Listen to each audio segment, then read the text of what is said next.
So is my screen is visible to all of you? Yes, sir. Yes, sir. Yeah, fine. So all of you have SPSS software. Yes, sir.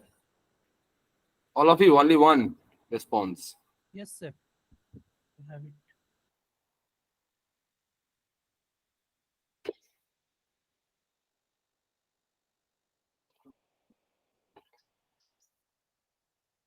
So in this session, basically we try to learn how to enter data in SPSS, how to import data sets of different types in SPSS, how to export output in doc form, that is making a Word document, and some coding of data. And if type permits, I will show you some basic concept of normality in this session also. So before starting directly to the SPSS, am I audible to all of you? Yes, sir. Yes, sir. We Yeah, hear my you sound is clear clearly. to all of you. Yes, sir. Yes. Yeah. So basically, SPSS stands for Statistical Package for Social Science. It supports Windows Unix platform. And if you open SPSS, you can find these menus: file, edit, data, transform, analyze, graphs, utilities, window, and help. So in this session, basically, we will concentrate on basically two menus. One is transform and another is analyze. Uh, Before starting SPSS, uh, I want to clear some basic idea of scaling techniques. When you deal with data, it may be primary data or secondary data. Basically, we are dealing with two types of variables.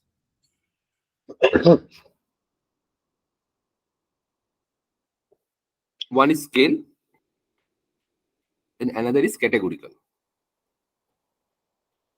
Basically, when if we collect when we collect the primary data from field with the help of some questionnaire, so when we make a questionnaire, there are basically most of the answers comes in the form of categorical variable and some is scale variable. In case of secondary data, when we use different data sources like National Sample Survey Organization or National Family Health Survey data or census data or any kind of other World Bank database or IMF database. So in every database, they actually collected the primary data, and we are using that from them the data sets. Most of the data are basically categorical by nature. So how we know the data is categorical or the data is scale? So basically, we can divide our variables in two forms. One is scale and one is categorical. So under categorical,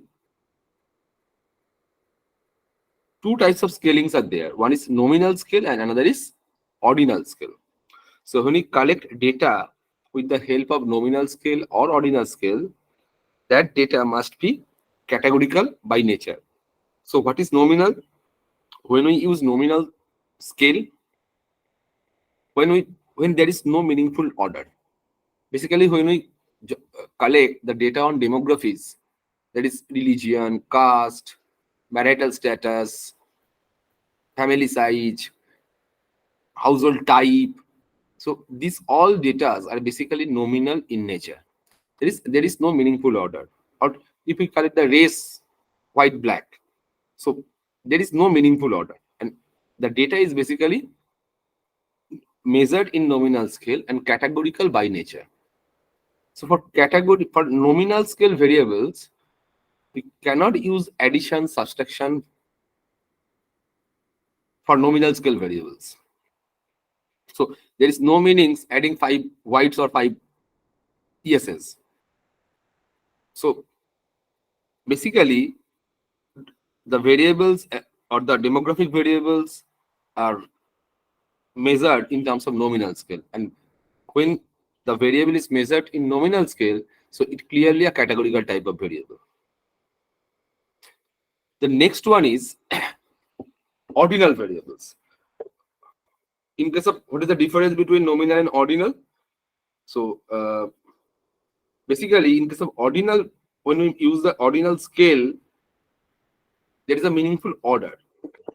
Suppose in a 100-meter backstroke swimming, so the individual who come first is termed as first. Next one is second and third. The next one is third. So there is an obvious order is there. So basic difference between ordinal scale and nominal scale is, in nominal case there is no meaningful order, but in case of ordinal scale there is an order. And the commonly used ordinal scale we always used, there is a Likert type scale. So when we use a Likert type scale, there is a 5-point scale. So very satisfied to very dissatisfied, or strongly agree to strongly disagree. This type of scale is basically an ordinal type of scale. So ordering is there. We are maintaining an order. 1 means strongly disagree or strongly agree, and 5 means strongly agree or vice versa, strongly disagree for positive statement and negative statement. So when we use this type of scale, the data is basically ordinal scale, and obviously the data is categorical by nature. So remember one thing, when data is measured by nominal scale or ordinal scale, the data is categorical by nature.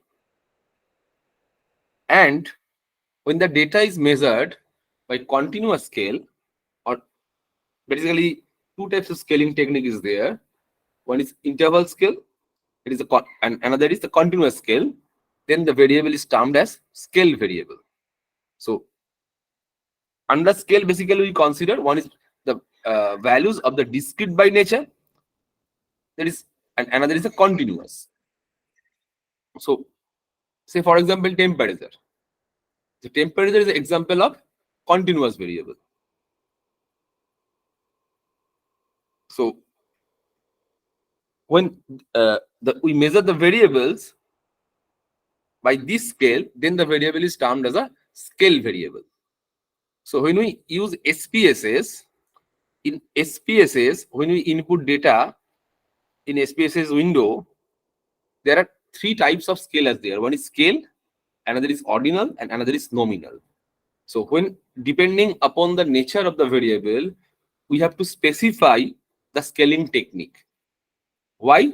Because entire statistical application depends on this nature of this data. That variables which is measured by scale, that is discrete variable or continuous variable. And one is the confusion between categorical variable and the discrete variables is this: categorical variables also looks like the discrete variable. But what is the difference? In case of scale variable, these variables are measured in terms of a definite scale. Whereas for categorical variables, they are measured either in nominal scale or ordinal scale. Say in terms of, if we consider the Likert type of scale, the outcomes are suppose 1 or 5 or 3. So it looks like integer. It looks like count.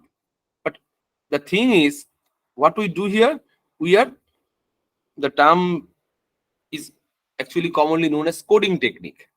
What is coding technique? So strongly agree is coded as 5, or neutral is coded as 3.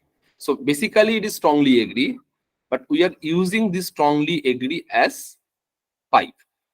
But in case of discrete variables, there is no coding, only numeric value is there.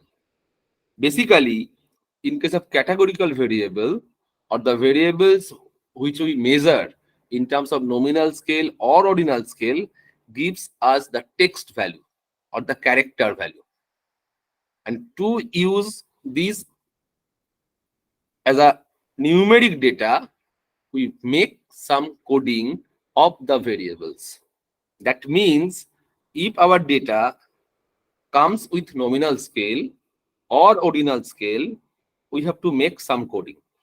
Say, for example, if we consider a variable of variable marital status, and we ask in questionnaire that your options are your marital status is married, unmarried, and divorced.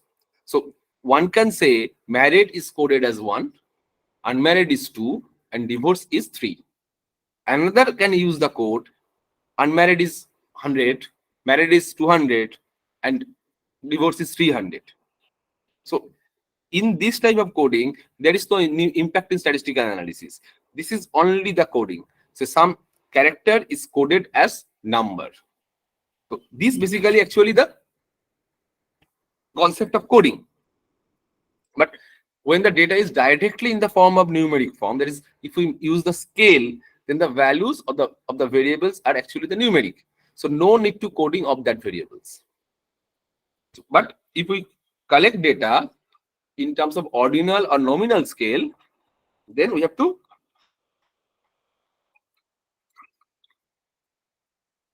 code our data.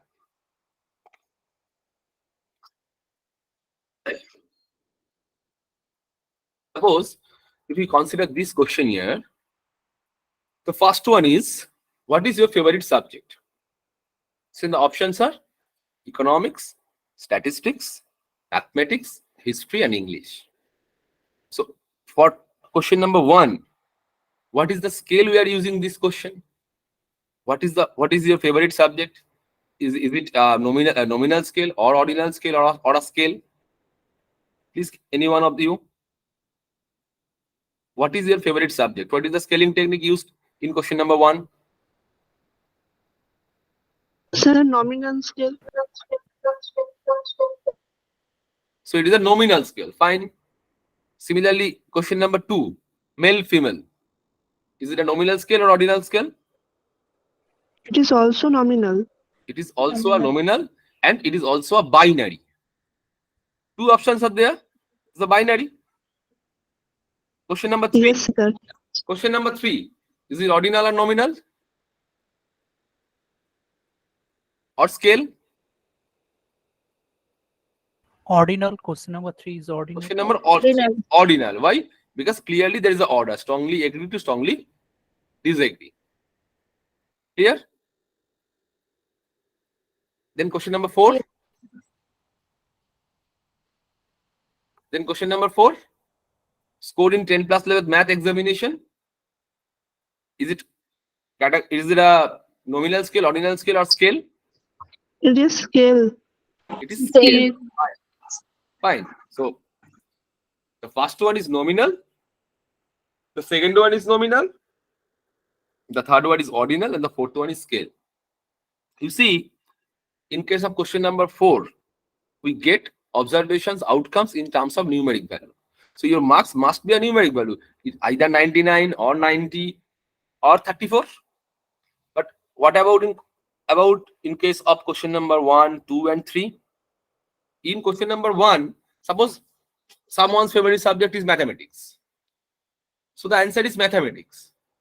Someone's favorite subject is history. So in this case, the question of coding arises.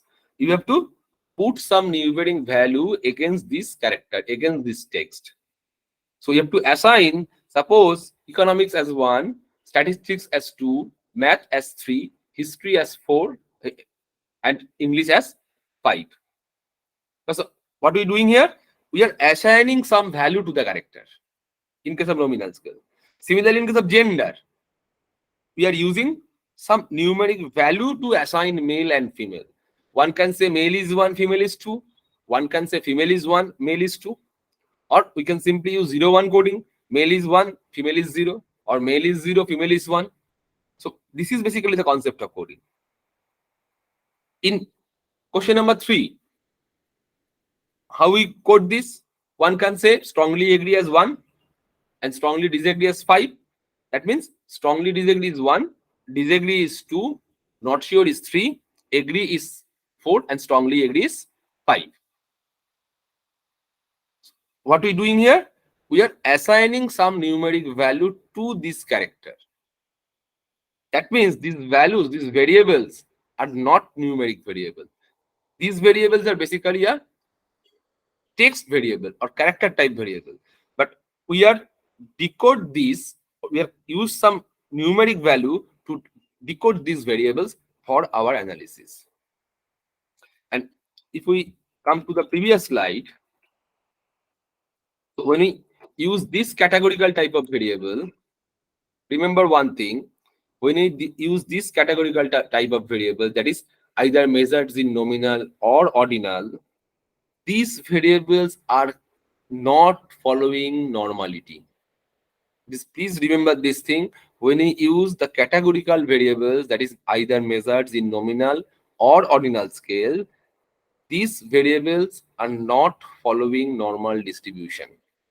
But if we measure our variable of interest in terms of scale, then the variable may follow normality.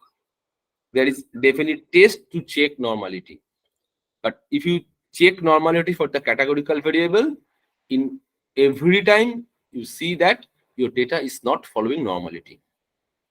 And the concept is that when our data is following normality, then we go for parametric test or the parametric statistics. When our data is not following normality, that is for non-normal data, we are going for non-parametric test. So after inputting data, our first task is to see the descriptive statistics, and on the basis of the descriptive statistics and some graphs, make some idea about the normality of our data. And careful about this, if your data is measured in terms of nominal scale or ordinal scale, your data cannot follow normality. But if your data is measured in terms of scale, then your data may follow normality. You have to establish using some statistical test that your data is following a normal distribution. Why? Because if your data is following normal distribution, then you can in a position to run parametrics, to run or use parametric statistics. But if your data is not following normality, you are not able to use the parametric statistics. In that case, we have to use non-parametric statistics. Any doubt up to this part? No, sir. All of you, it is clear to all of you? Yes, sir.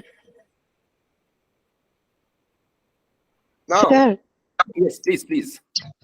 yeah, in case of descriptive type of research, so we use non-parametric test. No, there is the descriptive type of research. What you mean? I cannot understand this. But the thing is, you have to decide that your data is following normality or not. For categorical variable or for the variables which are measured in terms of nominal or ordinal scale, your data is not following normality. But if you measure your data in scale, then your data may follow normality. That depends on certain statistical test. You have to use some certain statistical test, use some statistics, then you have to confirm that your data is following normality and go for the parametric test. If your normality test fails, then it is not possible to run normality test. Clear? Okay, sir. Yes, sir. Sir, Yes. can I ask something? Yeah, please. Yes, the data which are not actually following the normality, that will come under non-parametric uh, value, right? Yes. Okay, fine, thank you. And I will discuss, if time permits, I will discuss how you check your data is normal, check normality. I will discuss definitely. Yes, sir, that will be helpful. Thank you. Basically, this session is the grammar of SPSS. if you follow this session properly, then the next 13 days is beneficial for you. So next is how we input data in SPSS. You can directly input data in SPSS. No need to use Excel. Or another is you can input your data in Excel and then you import this in SPSS. Two way. Either you directly input in SPSS, and another is you can input in Excel and then import this in SPSS. First, we see how we input our data in SPSS.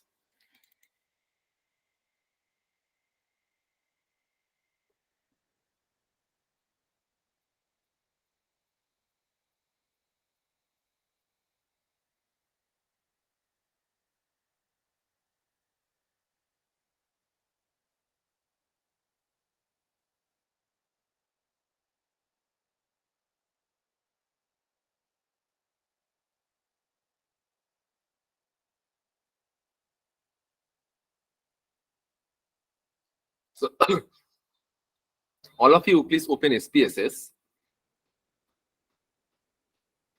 When you open SPSS, you see there are two views. One is data view and another is variable view. One is data view, another is variable view. In variable view, you see these are the menus: file, edit, view, data, transform, analyze, graphs, utilities, add-ons, windows, and help. These are the menus available. Under file, just like Microsoft Office, new, open, etc. Under edit, undo, redo, clear, insert variable. Under view, status bar, grid lines.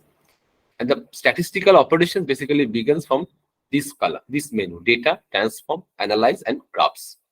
In next 14 days, you are basically moving from data to graphs. These are the menus we have to use. And this is the data. This is the variable view.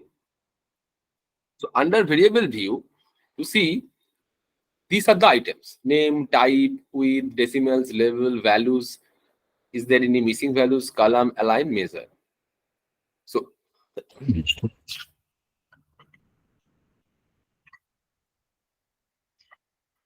when we input directly in SPSS, first we have to specify the name of the variable. Suppose we first write serial number or roll number.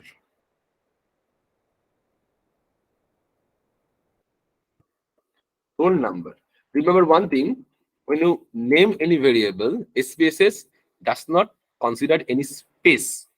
So you have to write either underscore or dash or to write the name.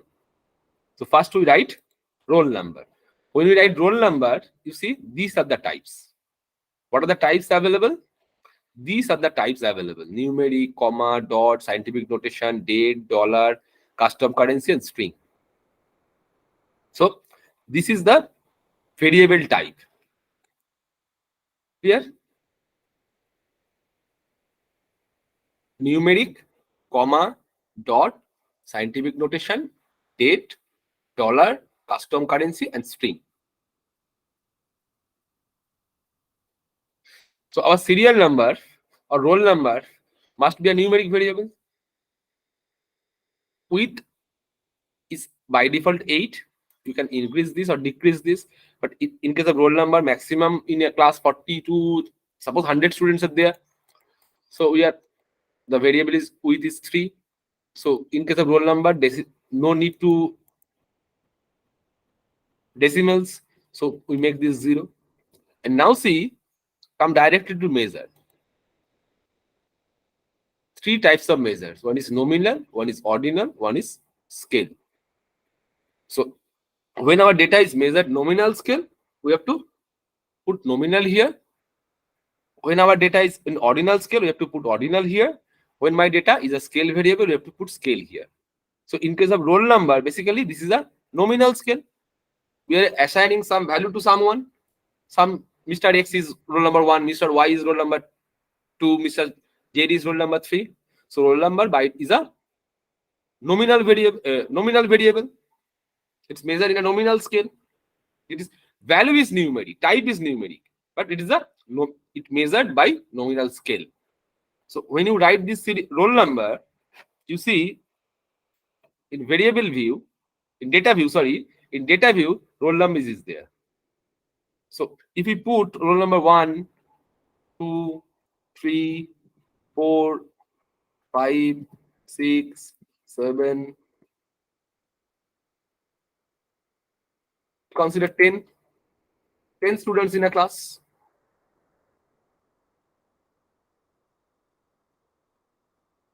It's 10 students in a class. So these are the roll numbers. For the second variable,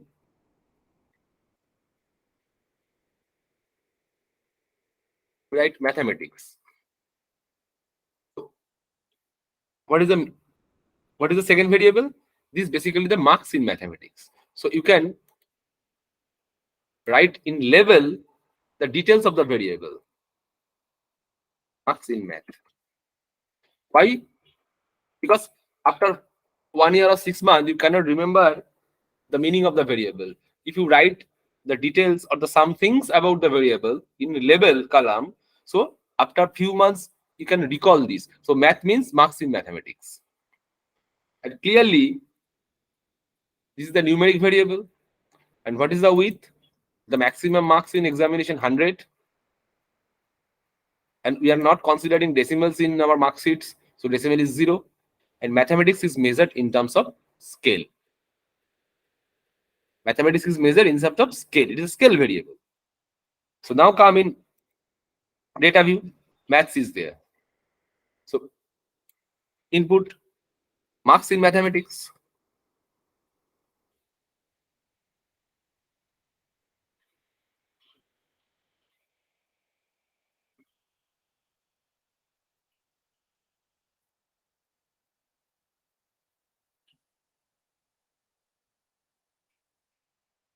This is the marks in mathematics.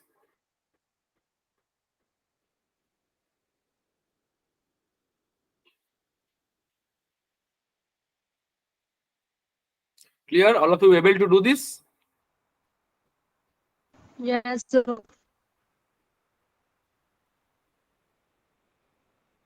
All of you able to do this?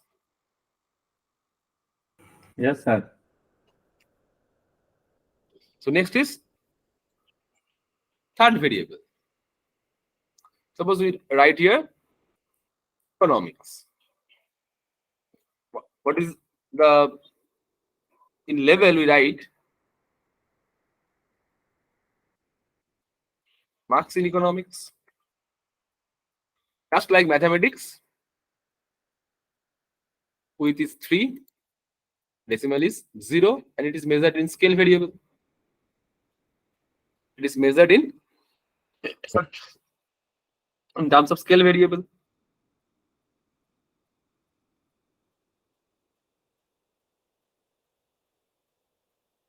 Clear? So come to the data view. We then input the data.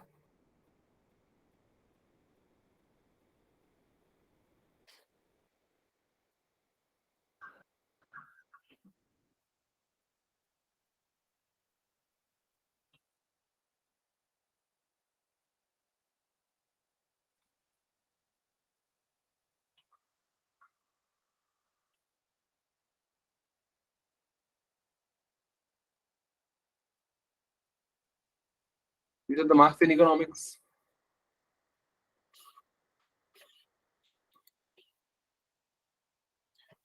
Come to the fourth variable. Suppose this is gender. This is a numeric variable, but it is measured in terms of nominal scale. It's measured in terms of nominal scale. So under gender, two categories are there. One is male, another is female. For that, there is a column value. So when we use the nominal variables or categorical variables, under in value column, we have to assign the value corresponding to the text value. Why we use this gender as the numeric value? But basically, gender is a character value, text value. So how we assign value? come on this particular column, values in fourth row. Values in fourth row.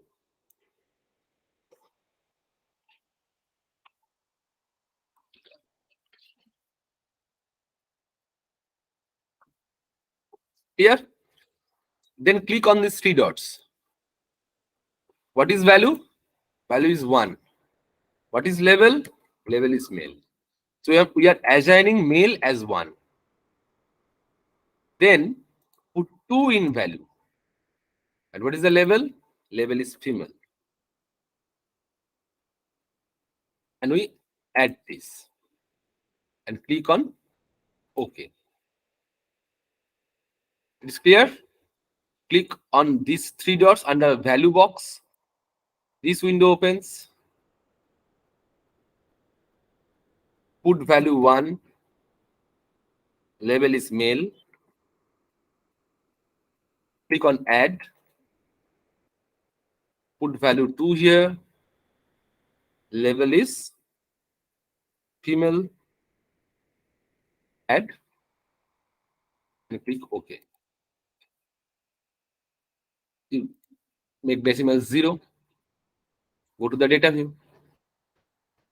Now we put 1. See, automatically male female comes. 2.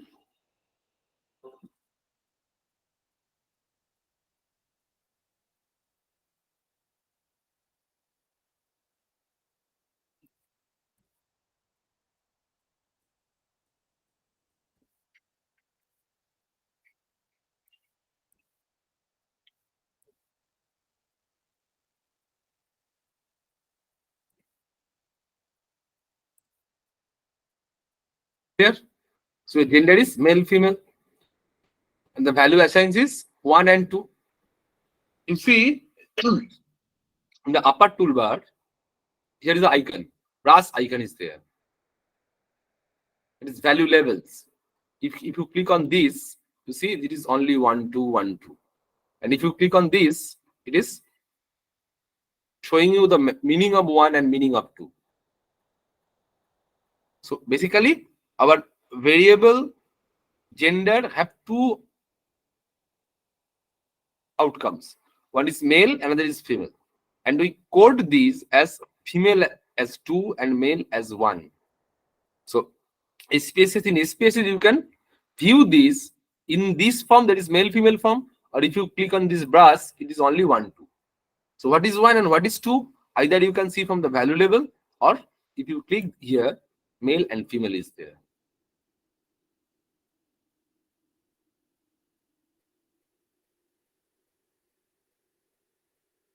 Clear up to this part?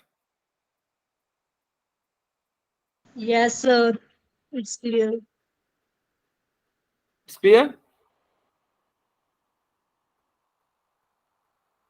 Any doubt up to this part? Sir, what is the meaning of width? Means you have written 3, so how it is calculating as 3 in width? Width is the width of the value of the variable. So in mathematics, maximum max is 100.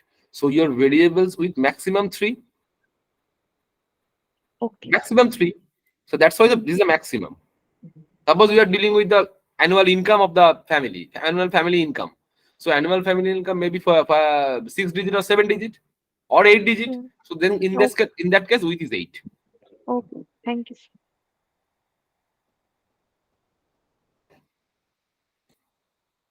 Any doubt up to this part?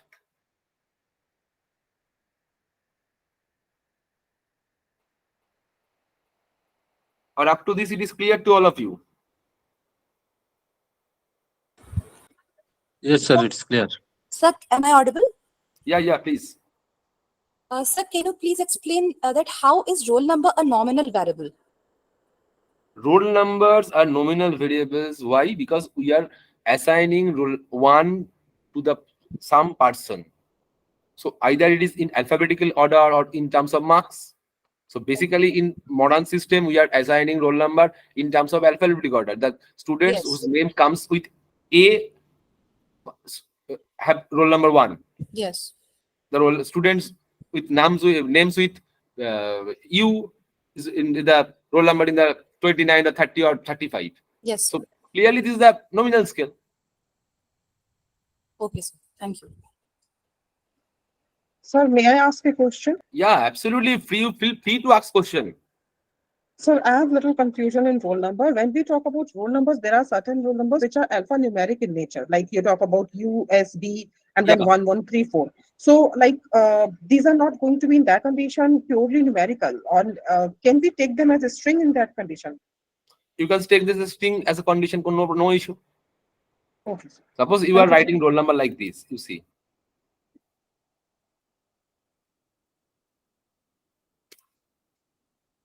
This is a roll number. But it cannot take this. Why? Because it is numeric. Numeric here. Yeah, Yeah. If you make it a string, then we can do this.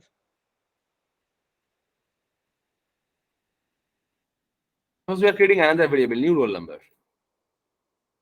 We make this string. Hmm.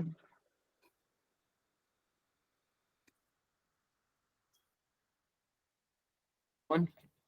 You just see this is the roll number. Yeah. Yes, sir. Thank you, sir.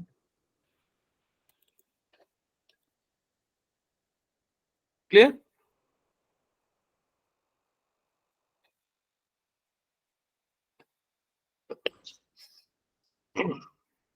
Any doubt up to this part? Or it is clear? Is it clear to all of you? Yes, sir. Yeah, fine. So next is how we import data in Excel from Excel. How we import data. So if you collect your data in Google Form, anyone use Google Form for collecting data? Yes, sir. Yeah. So when you use your data in Google Form, and after collecting data, you download a Excel. Yes, yes. Yeah. Yes, sir. Fine. So when you download your data, you see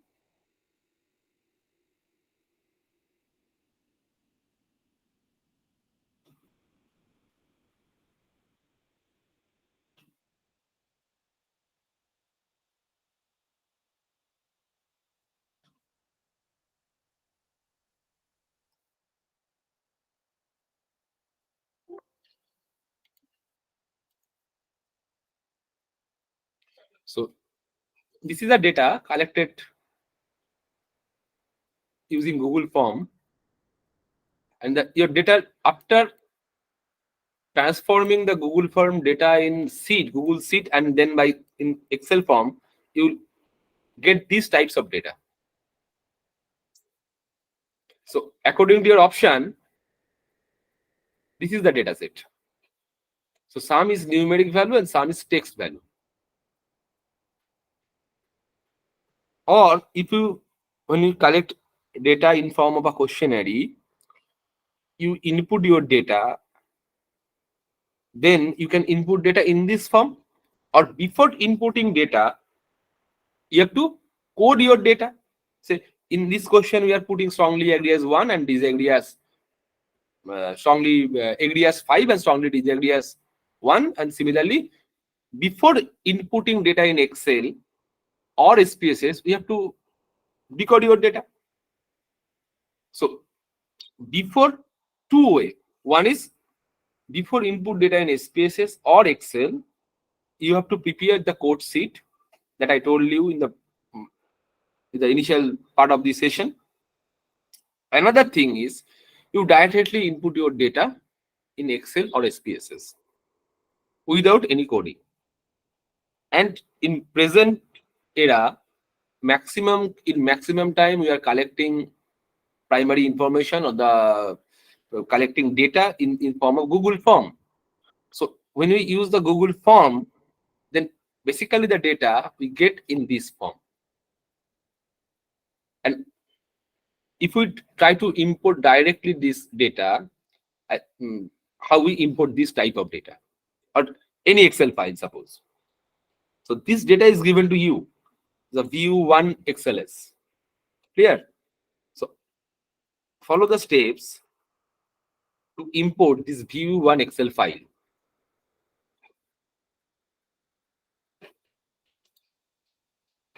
How we import data? For importing any data, either Excel or the SPSS data itself, click on File, then click Open. Step 1 is click File. Step 2 is click Open. Under Open, there are 4 options. One is data, one is syntax, one is output, one is script. So you can use output, that is previously saved output. You can use open syntax, you can use open data, or you can use you can open any script. So our interest to open data. So first we click File, then Open, then Data. If you click on Data, so this window opens. So you have to choose the data where in your system where data is. So, and here is the option file type. Which type of file you try to import? By default, it is SPSS, that is .sav extension, SAV.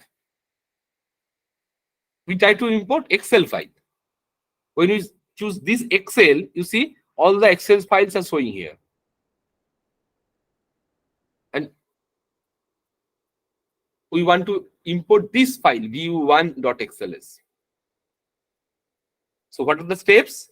File, open, data, under data, choose the file type as Excel, then select this variable and open. When you click on the open button, this window opens. And here is the option that read variable's name from the first row of the data. So if you don't click this, the right sign in this checkbox, then SPSS cannot read the variable's name from first row. It treats the first row as a variable, as a value or the observations. But if you click here, read variables names from the first row of the data, then what happens? It reads the first row as a variable name or variable names. So if we click on OK, you see these are the variables. And see, in data view, these all are string. All are string variables. And if you try to put some numeric value in place of strongly agree or disagree or any other thing, you cannot able to put any numeric value in case of string variables. As I told you, suppose we change the value, gender. You see, we are putting here 1 as, and this is male. We add this.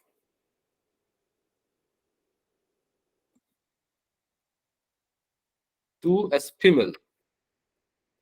We add this and click OK. You see, common data view, no changes there. Here is male, female. We once again change this.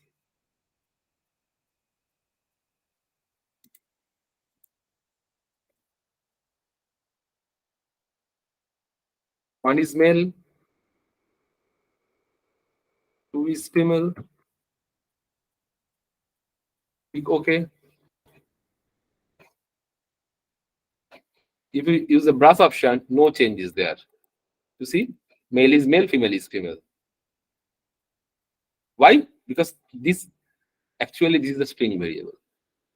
So if you import data from Excel and your data is in string form, type is string, you cannot perform any analysis in SPSS. So the problem is how we use this data set for our analysis.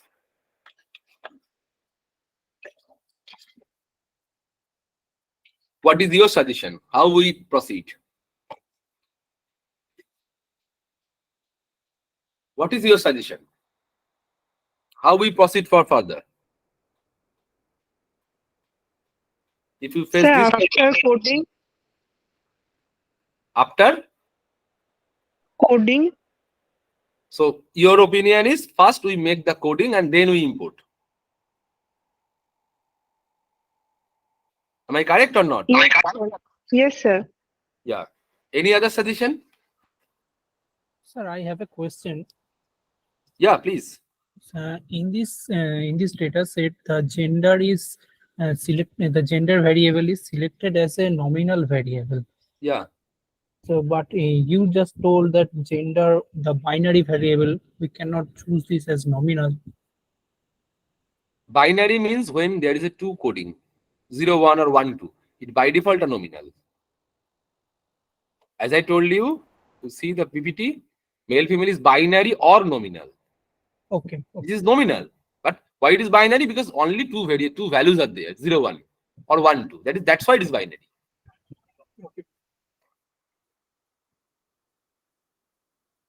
So any suggestion from you? How we overcome from this problem? Anyone of you here faced this type of problem? Entering data in SPSS or any other package? From Google form questionnaire? Or you after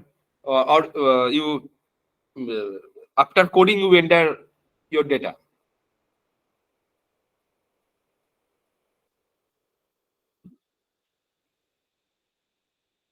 Please. Anyone who have faced this type of problem or not?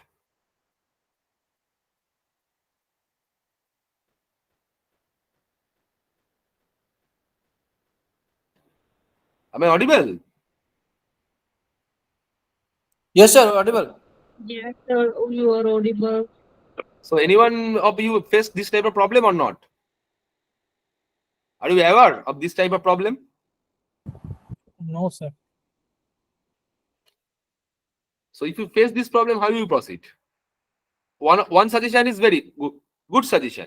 Before we from Excel or directly we input SPSS in the form of coding data. So in case of strongly agree, we are putting 5, and then we use the value label or the value column to assign value, just like this. One can resolve this problem like this. Directly, first we put the variable name, then we use the value column to put the values, and then we put value.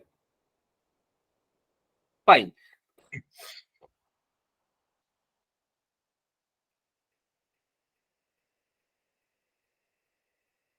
But if one can say, no, sir, I am not using any coding before import. So if we use code before import manually, so what is the need for software? Why SPSS? So Excel is best. We have manually put value 2, 1, 2, 1, 5, and then we use different statistical calculation with the help of Excel. Why SPSS? Excel is there, and the Office 365 is a very good. In case of Office 365 version, if anyone use the Excel, everything you can do with the help of Excel. So why there is SPSS? Why there is a need for SPSS? So why there is a need for SPSS? Because if you import this type of data, that is all are string variables. All are string variables. That is, you are directly download the Google form outcomes in Excel and import in SPSS. Then you can also proceed. How? For that, you have to come this transform command. This transform command. Clear? And under transform, you see there is an option automatic record. Under transform, there is an option, there is a menu automatic record. So if we click on automatic record, we select gender. Now we write this.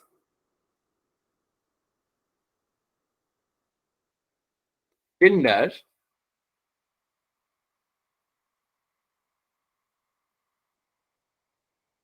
Here is the option, record string form.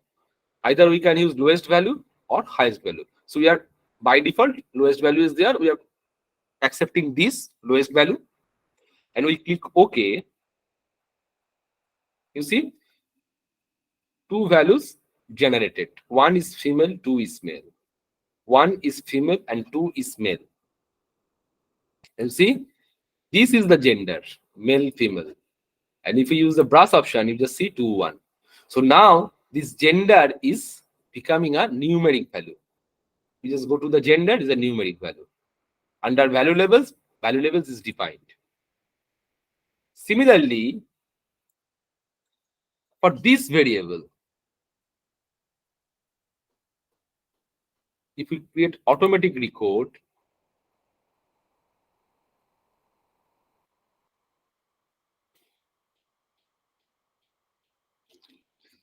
suppose we are writing here R1, click OK. So 1 is disagree. You see, 1 is disagree. SPSS automatically coded this. 1 is agree, 2 is disagree, 3 is neutral, 4 is strongly agree. But what about the proper coding? Proper coding is strongly agree is 5, agree is 4, neutral is 3, disagree is 2, and strongly disagree is 1. But SPSS automatically record this agree, disagree, neutral, strongly agree by 1, 2, 3, 4. You see, this is strongly agree, disagree, neutrals. And if we put here, this is 4, 2, 3, 1, 2. So we are able to make this string as numeric, but the coding is not the proper. Here, the coding, SPSS done this, but the correct coding is not this. What should be the correct coding? 1 is treated as strongly disagree, 2 is as strongly, or 2 is disagree, 3 is neutral, 4 is agree, and 5 is strongly disagree. Clear? Clear or not? Up to this, it is clear or not? Yes, sir, clear. So now is how we correct this code. How we correct this code. To correct this code, come once again in transform. And there is option recode into different variable. Recode into different variable. If we see what is the first variable? First variable is this. I would be very happy to spend the rest of my career with this institution. So the career preference, institutional preference, love to the institution where the individual actually working. So now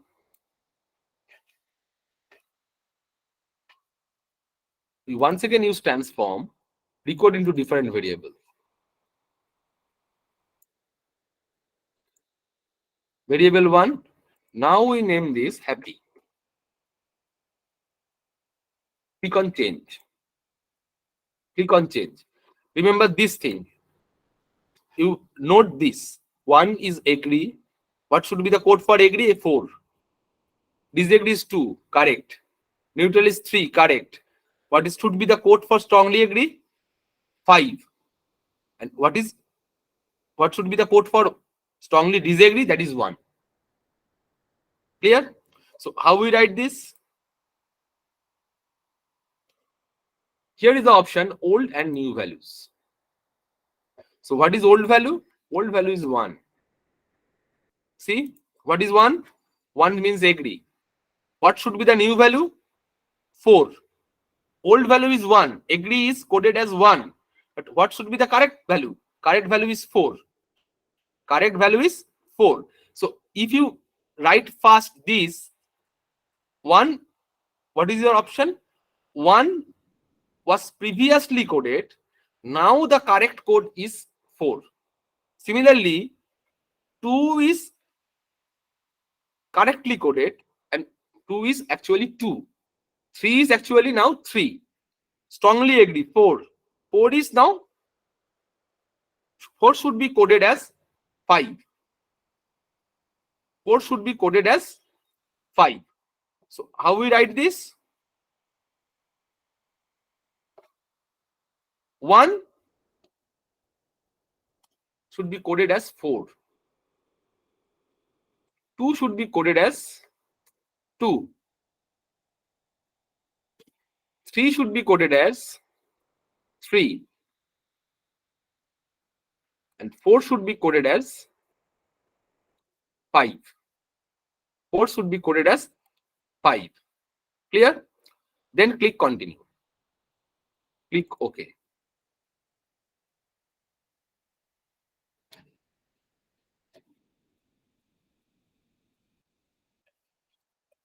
Clear? Now use brush.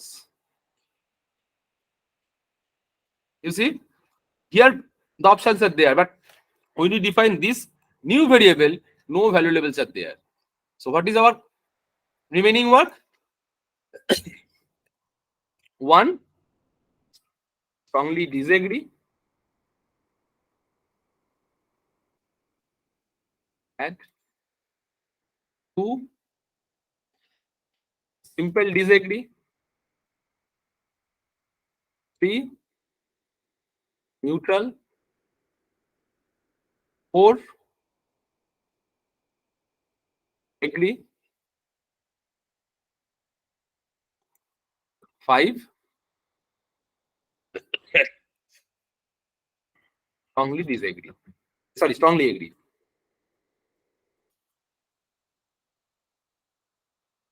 Okay. Now see, strongly disagree, neutral, neutral. So no change in data, only change is in coding. You see, 4 is now coded as 5. 2 is now coded as 2.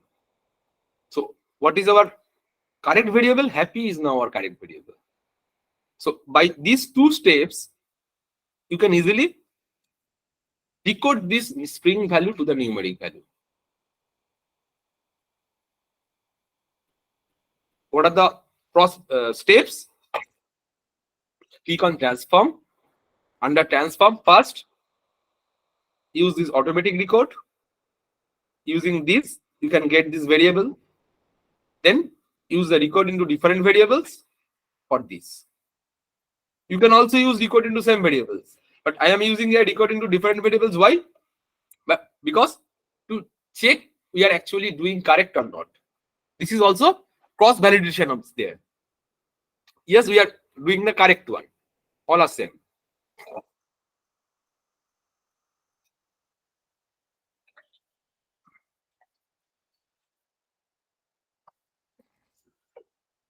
Clear or not? Yes, sir. So do it for this variable. That is a variable. I do not feel emotionally attached to this institution. So name the variable first, variable 2, then emotion.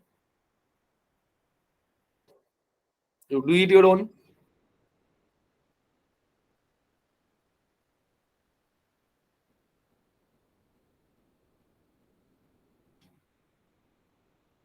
Sir, if we are facing issue to install the software in my computer, can it be used in mobile or any other app is there for No. this system? SPSS is a clearly licensed version. If you are using student version, I am using the old version SPSS 17. So those who are using student version, you have to install this in your system. Okay, okay. No mobile version is available for SPSS. Achha. No Okay, cloud sir. version is there. So cloud version is available for R or Python. Okay.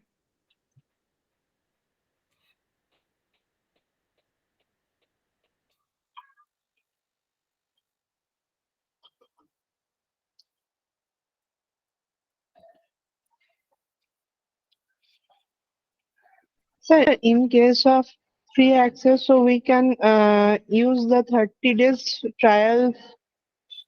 Yeah, after the trial, student version. Okay, sir. You can use trial version.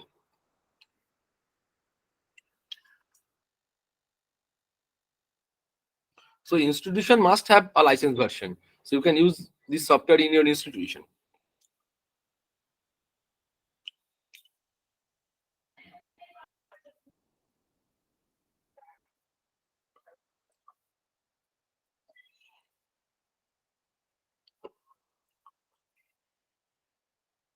So up to this, it is clear. So now it is 6:02. So you take 5 minutes break.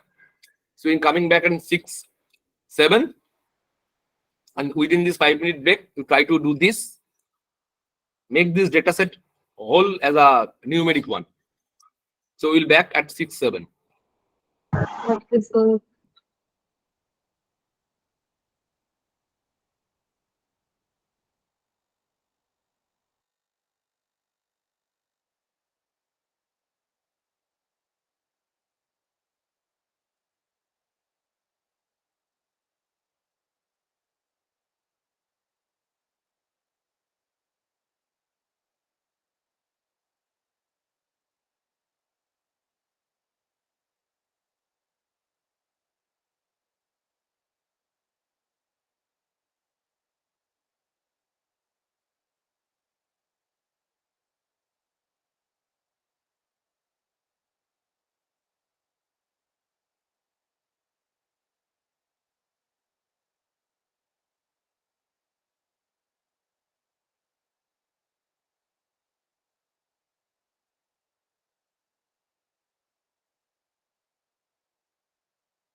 So all of you ready for the next half?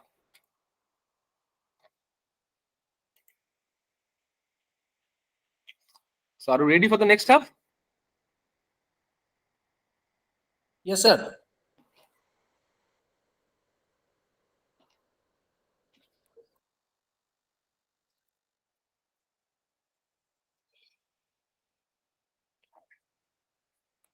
you just open another data file is given to you. I think the name of the file is sm_1_9. So this is the SPSS file. It is SAP file. How we open? The method is same. File, open, data,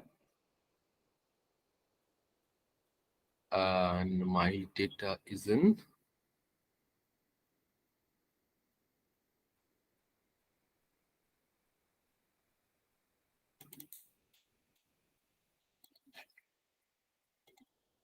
So you just open this file, SPSS_1_9.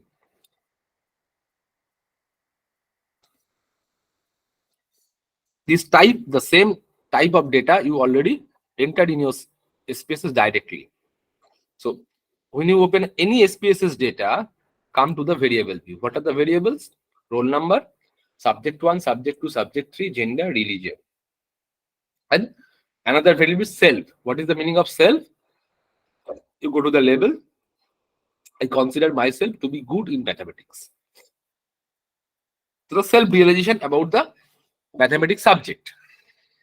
So this is the data set. Now, in very basic statistics, in the classes of statistics, you learn some raw data are there. From that raw data, we make a frequency distribution. So, can SPSS makes frequency distribution or not? The question is this. So, with the help of SPSS, you can able to make any frequency distribution or not.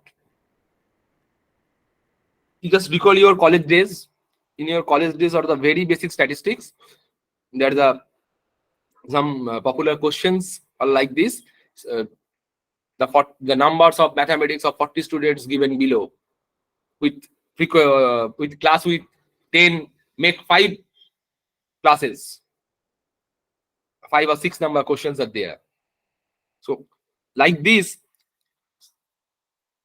and for that manually we use the concept of tally mark, and after using tally mark we count the tallies and put the frequencies, and after that we sum all these values and check the total frequency sum is equal to 40 or not. If in your question 40 students are there. So how we make this type of frequency distribution with the help of SPSS? That is how we make group frequency distribution with the help of SPSS. Suppose in subject 1, these are the values are there. So here is only 15 observations, that's fine. But if there are 100 students, if there are 200 students in your class, so how we know how many students get marks in between 40 to 50? How many students get marks above 90? Sir, could you speak slightly louder? I don't know. I'm not able to listen, sir. Yeah, now it is audible. Now it's fairly audible, sir. It is better than earlier. Thank you, sir. Yeah. If you face any problem, please say. Sure, sir.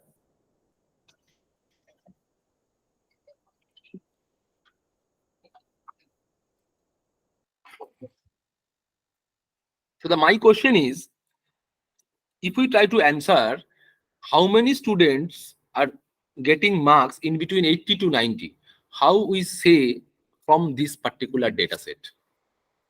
How we say this? That, or how many students in mathematics getting marks in between 40 to 50? That is, which students are poor in mathematics? How many numbers of the students are poor in mathematics in a class?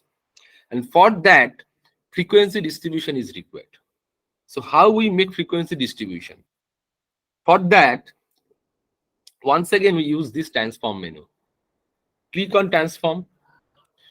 Then come here, visual binding. Visual binding. Click on transform. Then click on visual binding. Click on visual binding. We select the variable of interest, mathematics. Click on this arrow. or you simply drag here, or use this arrow, then click continue. First we choose the variable. First we select here mathematics only. You can choose statistics operations simultaneously with mathematics. Click on continue. Now we see, if we just click on mathematics, this is the diagram of classes. By default makes by SPSS. By default makes by SPSS. Clear? But if you do it your own, you see in your database minimum marks is 32, maximum marks is 90. So if we try to make your own group, you just click on here, make cut points. You see make cut points. The first cut point locations, it is 32. Number of cut points, suppose we make 5 class. By default, automatically width is created. Or if you write here width, it's 10.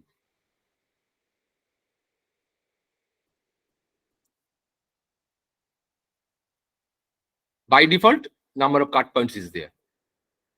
This is a basic statistics. If we put width, the first cut point is there, so automatically 6.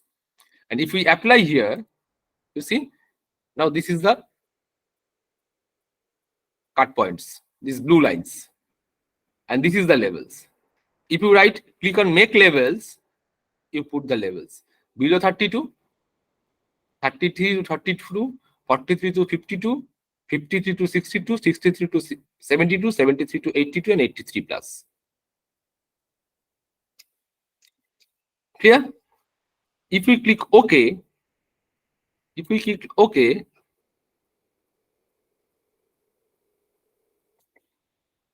put here the name math group.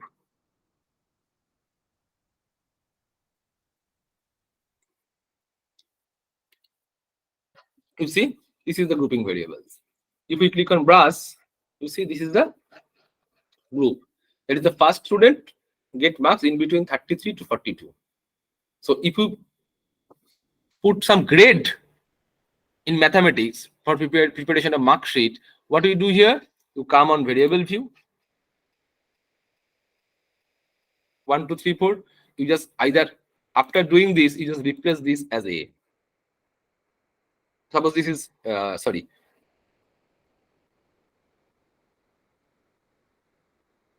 Seven group A, B, C, D, E, F, G. This is G.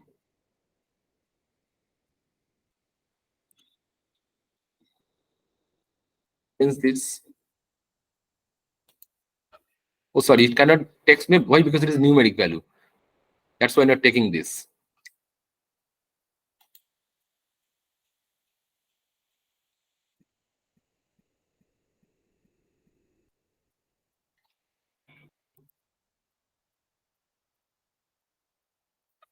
We cannot make this because this is the numeric. So we have to generate string. Then we have to change this. If we make this as string value, then we can change these values as 1, 2, 3, 4, 2 ABCD. We can make this.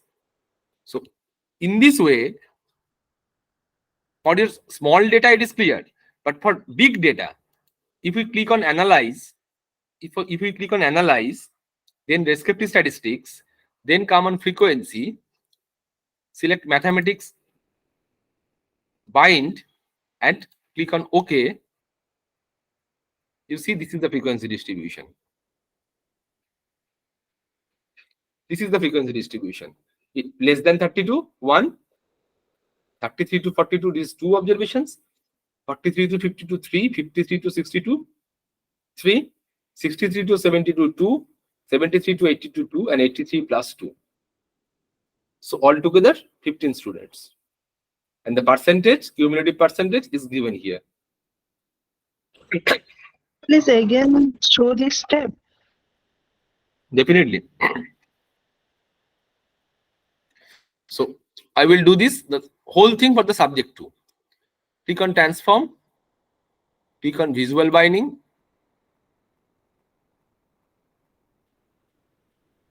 select statistics here, then continue.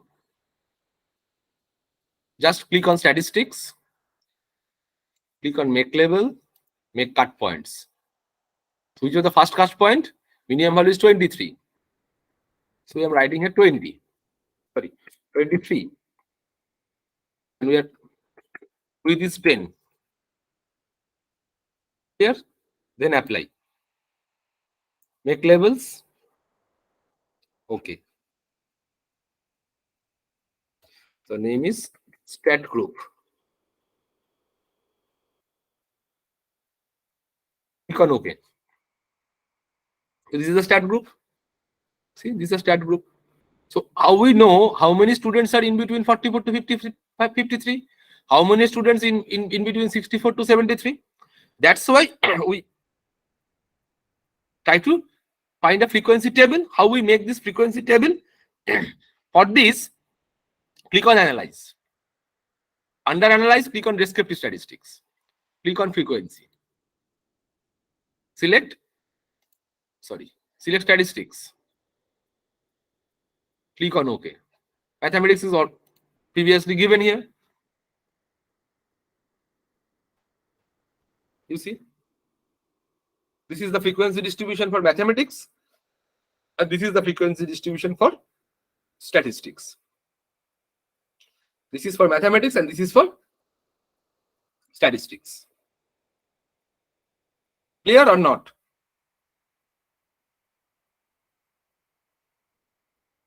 Clear, sir.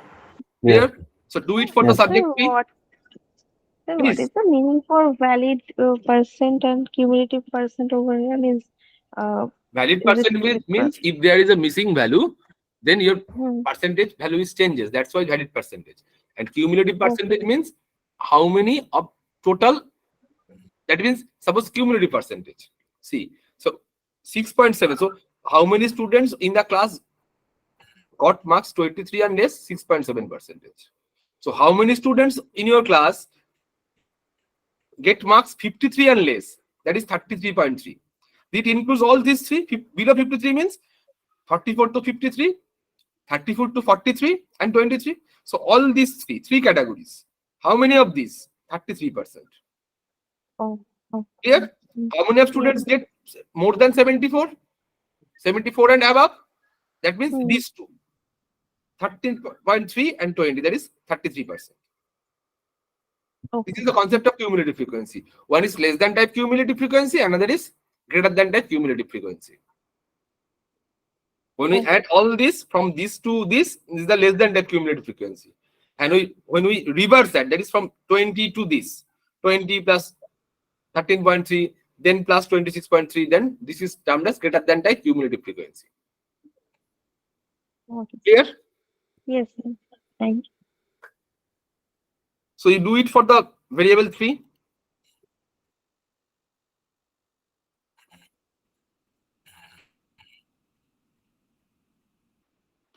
You do this for the variable 3. Click on transform, visual bind, make cut points, make labels, apply, OK.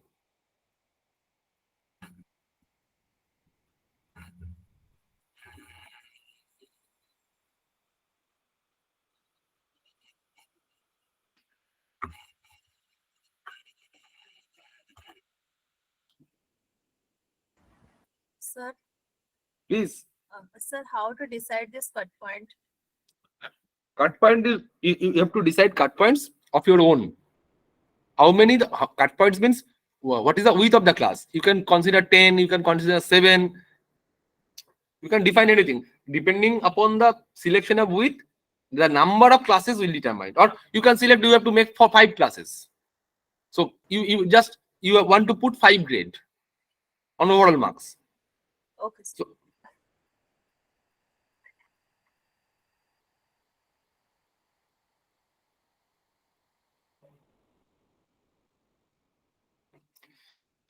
this thing is helpful when you collect data on income and the not the income with the help of range.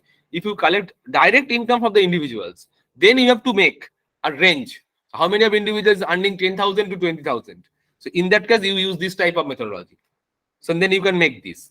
Or suppose you are doing some certain work on psychological scale, some anxiety scale or some stress scale, so you get some score. So on the basis of score, you try to make some groups, 5 groups or 3 groups with the given certain cut points. So you can easily do this with the help of these techniques. Go to transform, then visual binding, select the variable, then click on make cut points, select the cut points and click apply and then continue.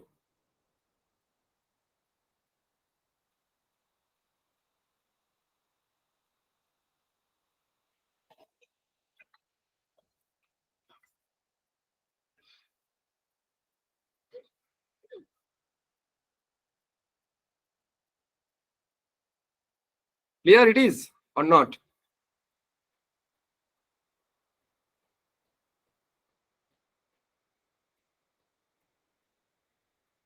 Yes, sir, clear it is.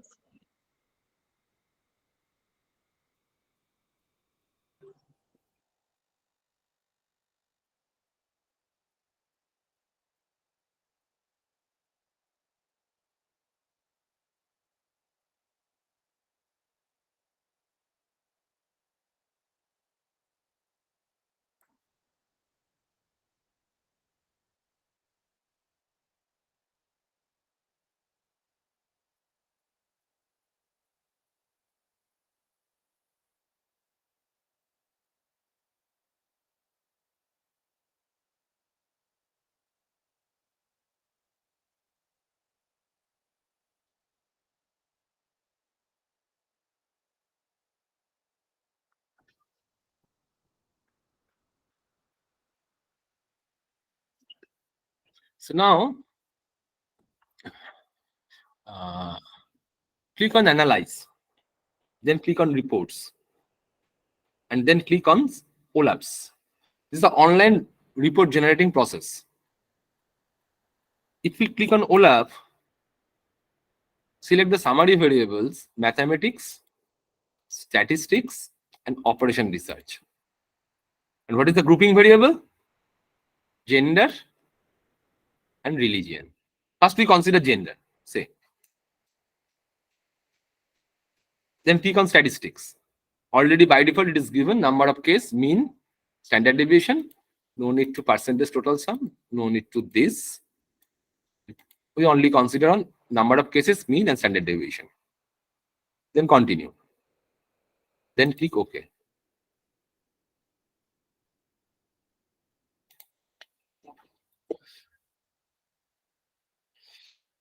You see this type of tables is there. First is the case processing summary. I repeat the steps once again. Click on analyze, then reports, then OLAP queues. Select 3 variables of interest. In this particular case, we are selecting mathematics, statistics, and operation research. And grouping variable is gender. Click on statistics. We select number of cases, mean, and standard deviation. Clear? The question is, why we do this? Why we use these OLAP queues? Why? Because this is basically a report generating tool. And in maximum work, we want to, when we deal with our research with respect to some categorical variables, we want to know the mean of each group. So what is the, suppose in this particular case, what we actually are doing, we are dealing with the marks of different subjects in a particular class. And some students are male, some students are female. So if anyone asks you what is the average marks in mathematics of the female candidates, what is the marks in operation research, average marks of operation research of the female candidates, or what is the marks in mathematics, average marks in mathematics for the male candidates, how you answer this? So this OLAP, online report generating technique in SPSS, enables us to directly calculate the average score of the total and the category wise. You see, if you carefully see the output, you see here gender for total. So total 15 students, The total mean is 57.60. In mathematics, in statistics, it is 62.73, and in operation research, 67.27. So average marks in mathematics in a class is 57.6, in statistics 62.73, in operation research it is 67.27. We just recall the formulas of mean.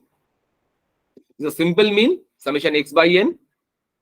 And what is standard deviation? Standard deviation is, this is the formula of standard deviation. It is measures how much the individuals differ from the mean value. So deviation with respect to the mean. So this is the mean, summation x by n. And standard deviation is, this is the formula of standard deviation. You all know this. I'm skipping this. So if we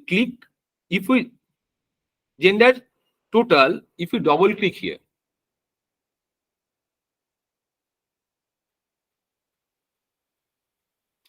if we double click here, you see, this is the thing. Or if we click here, if we select male, it gives you the average marks for the male students. If it is female, it gives you the average marks of the female students. So if you click here, total, it gives the total marks. If you click here and select male, so how many male students are there? Out of 15, 8 are there. And this is the average mark, 62.5. In mathematics, 55.75. In statistics, 64.88 in operation research. For female students, how many female students are there? 7 female students are there. What is the mean marks? 52. In statistics, it is 70.71. And in operation research, it is 70. If we drag this gender here,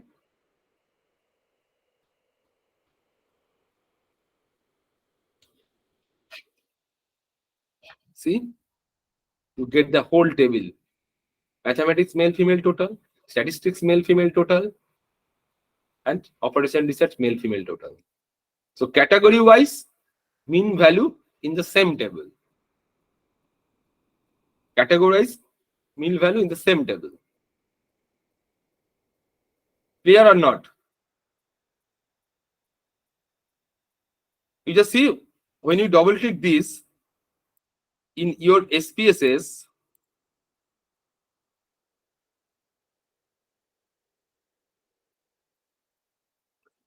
you see there is a new option, pivot, and this is the pivot tab by default is given.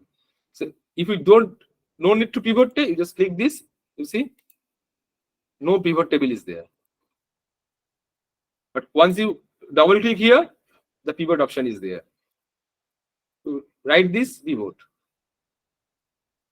Clear? So variable wise, gender wise, you are calculating the mean values. Clear? So if we include religion with this,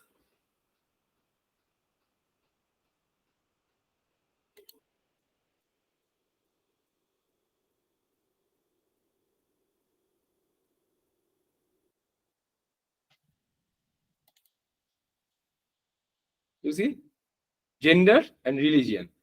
Gender, female, religion, this. You go to the pivot.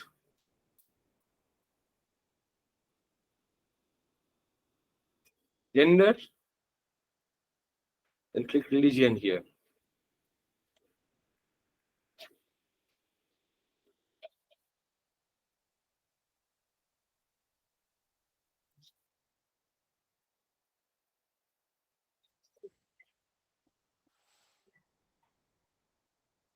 You just see, first religion, Hindu.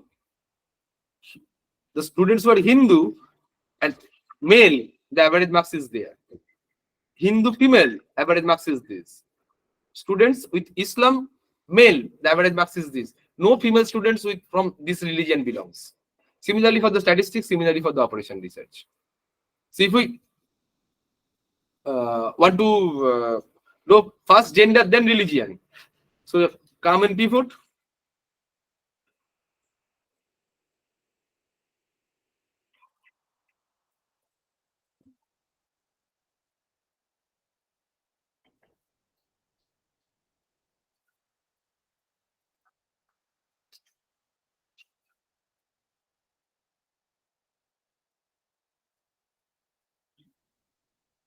Gender here and religion here. You see? Gender wise, subject wise, the values are. So you can rearrange of your choice. This is the mean value and this is the standard deviation value.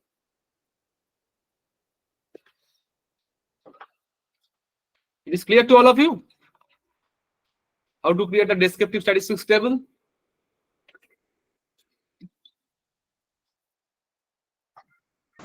Yes, sir.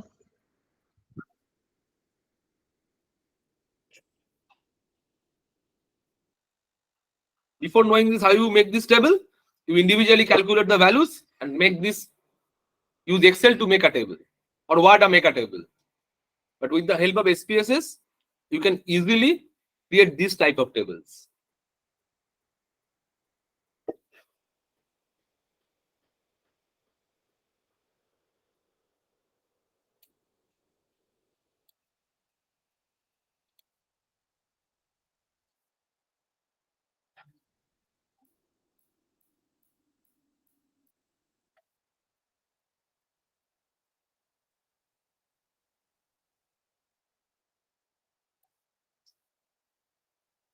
Sir, how the pivot table was start?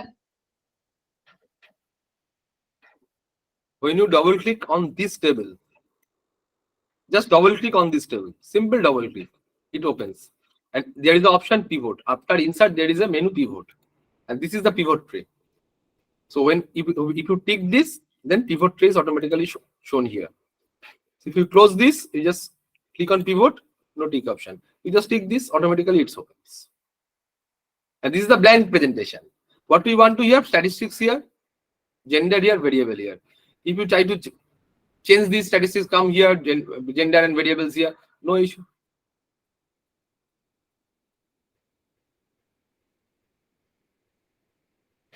Here.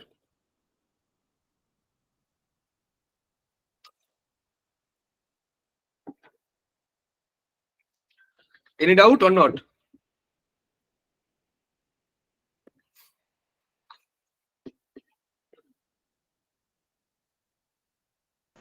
No, sir.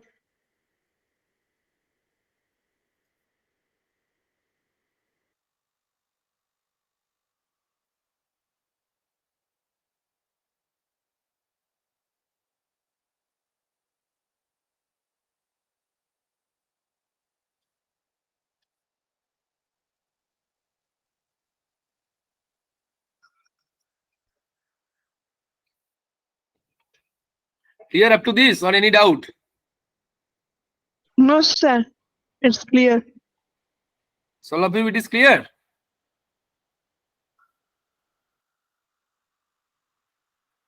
Yes, sir, it is clear. It is clear. Fine.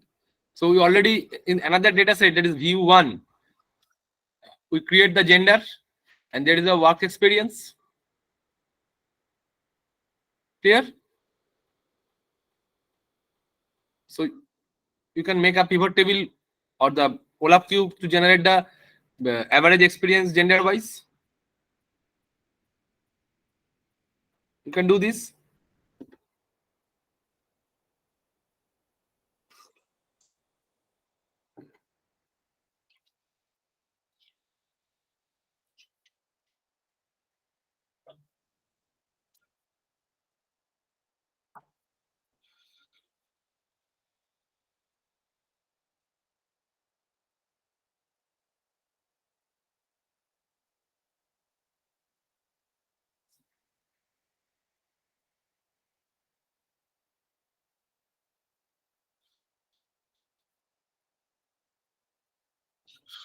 Now we consider this part. What is the actual implication of standard deviation? Suppose you get this type of histogram and this type of histogram. For this, standard deviation is 10 and for this standard deviation is 30.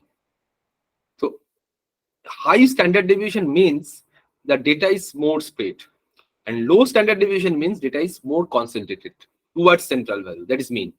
So when the data is more concentrated towards mean value, standard deviation is low. So when standard deviation is high, that means the data is more dispersed, more spread. That is, it is many observations have a huge distance, large distance with respect to the mean value.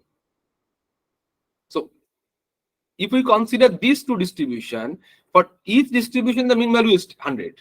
For upper panel distribution the mean value is 100. The lower panel distribution the mean value is 100. But if in case of standard deviation is, for the first case, upper panel standard deviation is 10 and the lower panel standard deviation is 30. So in upper panel case, the data is more concentrated toward the mean value 100. But in case the second case, the data is more dispersed. So after viewing the histogram, this is basically the histogram. So after viewing the histogram, you can say about the nature of the data. Nature means, I want to say, so if the histogram is like this, that means standard deviation is low, standard deviation is small. And if the histogram is like this, so standard deviation is high. So in our case, you see, here is the standard deviation, 20.59, high standard deviation. So average is 55, but there is a huge spread in data. In case of this value, operation research, you can see female case, standard deviation is low, 6.48. So maximum students are getting marks near to the 70.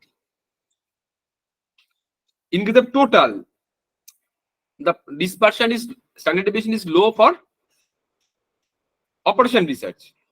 That means maximum students are getting close marks to the 67.27, near to the average. But in case of mathematics and statistics, the standard deviation is nearly 20. So dispersion is high. So number of students are getting to the average marks is less. So you can get this type of interpretation from the simple descriptive statistics.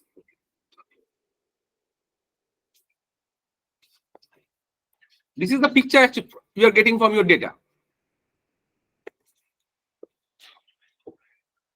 And the thing is, if you draw histogram, if you do the histogram, and if your histogram look like this, that is, you can fit a bell-shaped distribution, then you can say your data is normally distributed. This is the assessing normality, not definite result. So from the histogram, we make some idea about the normality. So if we get this type of histogram, then we can say our data is following normality, may following normality. We have to check this. But if we get this type of data, either positively skewed or negatively skewed, we cannot say our data is following normality. So descriptive statistics initially tells us, is our data following normality or not? After plotting the histogram, if we get this bell-shaped histogram, that is a uniform type of data distribution, this type of distribution, then we can say our data may follow normality, our data may have normality. But if our data, after plotting these data points, we get this histogram like this or this, we can say our data is not following normality.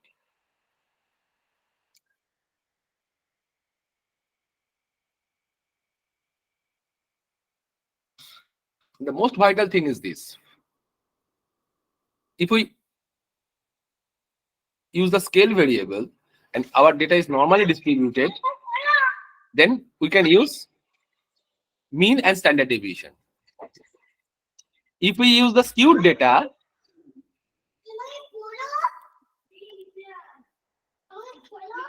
just a minute.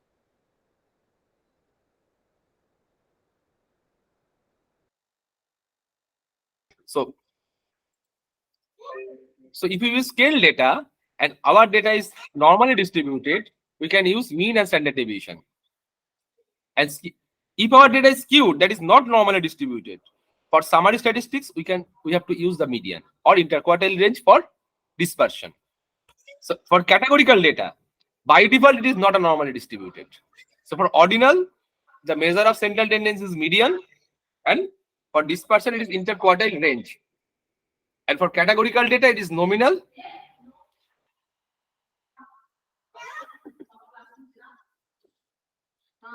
Mode for the central value, and we cannot find any dispersion for the nominal scale variable. Clear?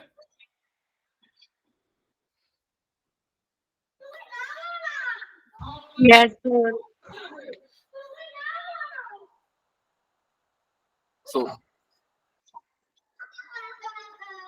which graph when to use? For scale variable, if the variable is scale and only one variable, we can use histogram. When we consider two variables, two are scale, we can use scatter plot. One is scale, another is categorical. We have to use box plot. For one variable is categorical, we use bar. One categorical, one scale, 1 second box plot. Two categorical, the plot is bar. We have a definite session on graphical presentation. In that session, you will learn how to draw these types of curve. Today, I only discuss this histogram, only histogram.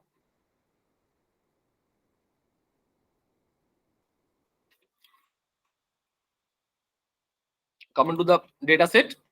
This data set, SM_1.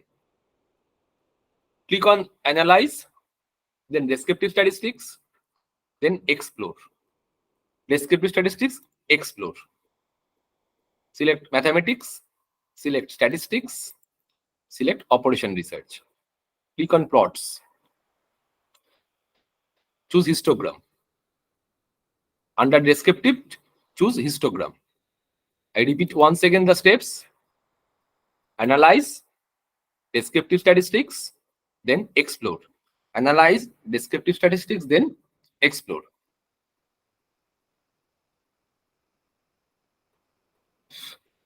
Mathematics, Statistics, Operation Research. Click on Plots. Histogram. No need to box plot here. None. Click none here. Continue here. Then OK.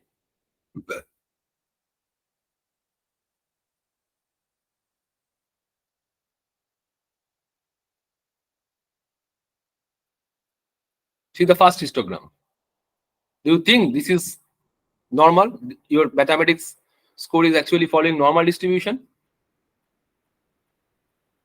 No, no, sir. For statistics?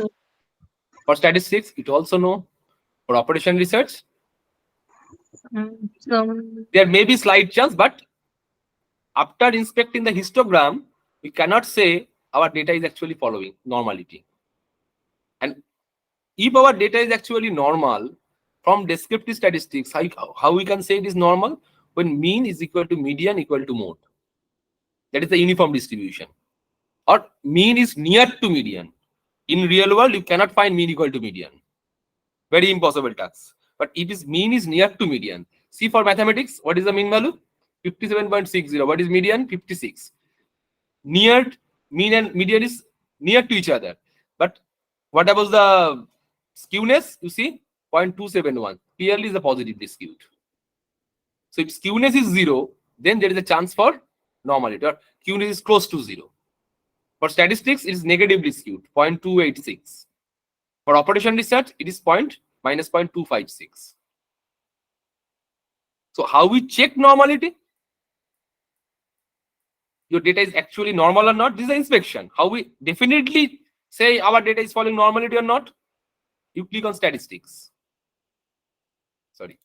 You click on plots, and here is the option, normality plots with tests. Normality plots with tests. Click continue. Click OK.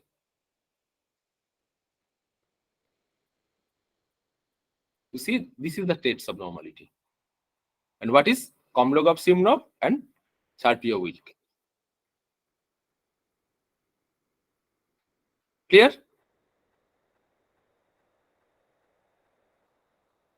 Sir, please again repeat the normality check.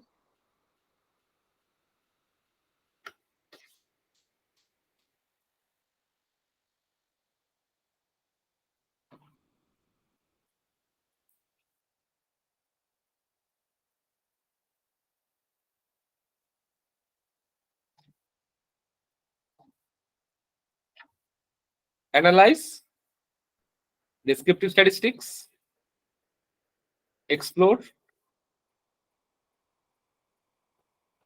select the variables. I'm selecting one variable right now. Click on plots. Click on normality plots with tests. Normality plots with states. In SPSS, you have to check normality from explore menu. Explore, under explore plots, then normality plots. Then continue. Click OK.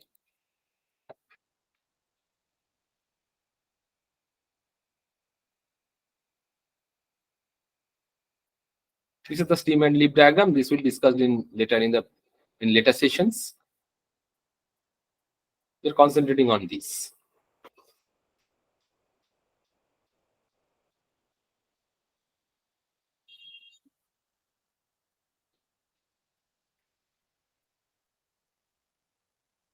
Clear or not?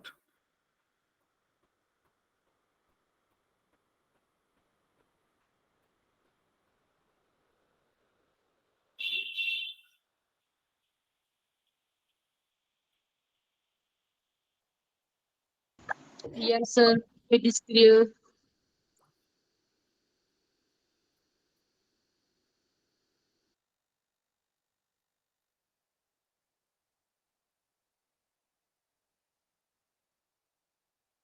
It is clear? So from this table, from this particular table, what is your conclusion? Your data is following normality or not?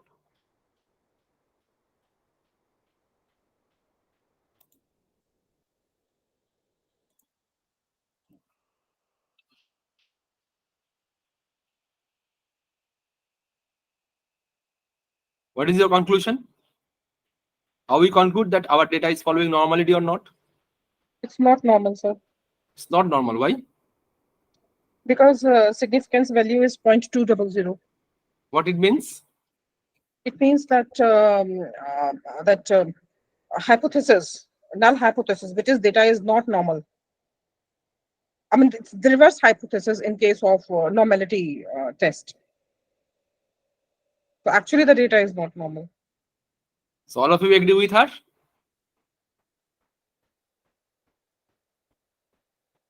All of you agree with her?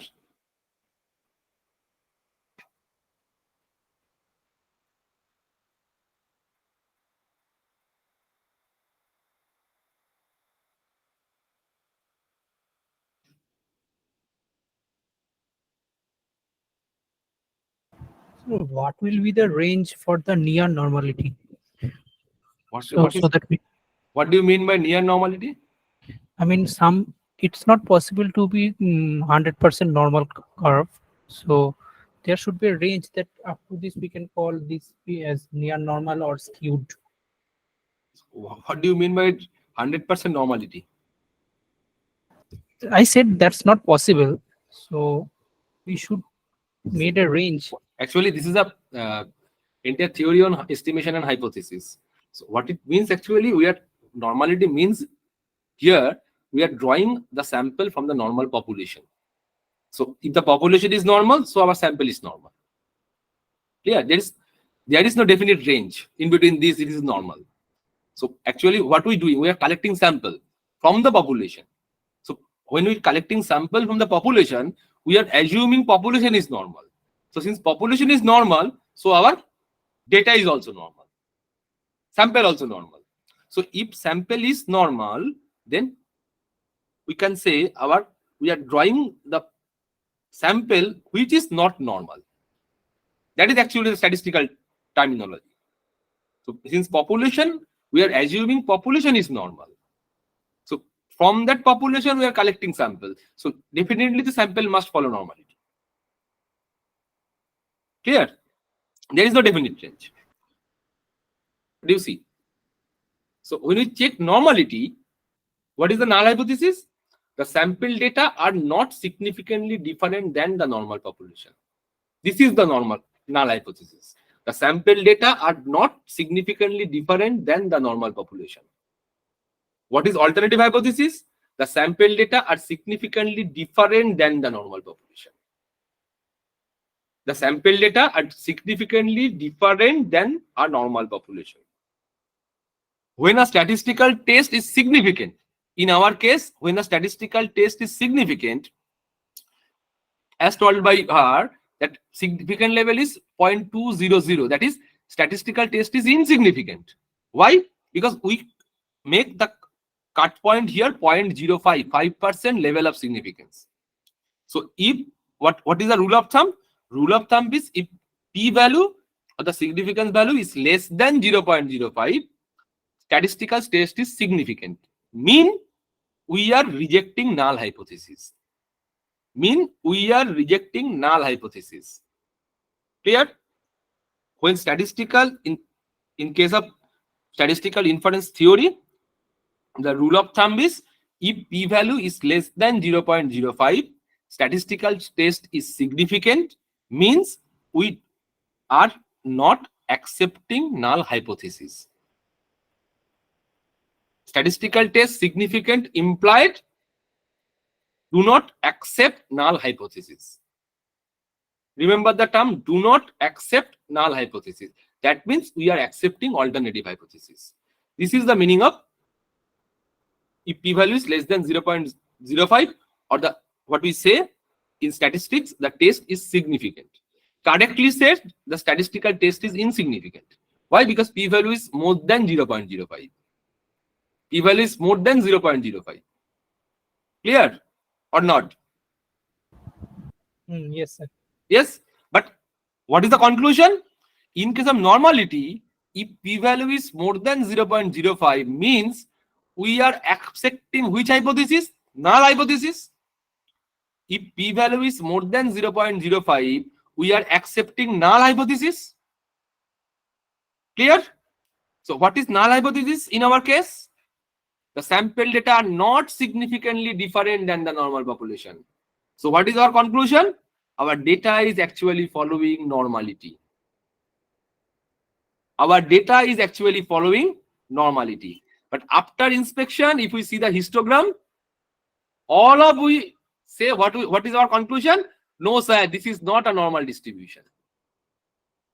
This is not a normal distribution. So histogram only gives the idea. It may be normal, may not be normal, but you have to statistically test. How we test? This is the statistical test. Either Komlov-Simnov or Sharpio-Wilk. And in both the statistics says p-value is more than 0.05. That means statistical test is not significant. Means we are not rejecting null hypothesis. Implied our data following normality. Why? In case of these two tests, this is the null hypothesis. The sample data are not significantly different than the normal population.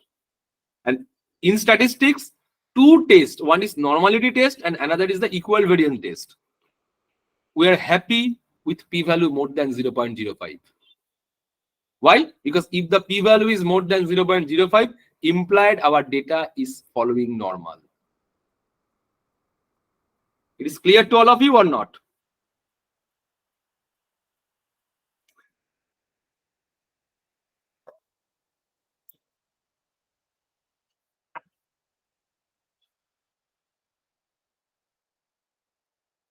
Is it clear? Or still any doubt?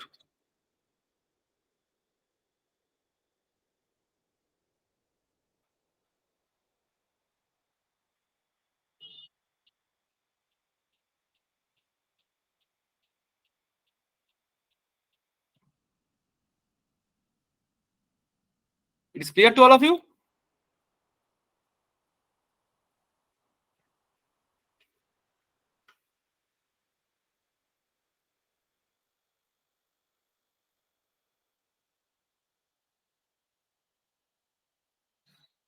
So any doubts, any query?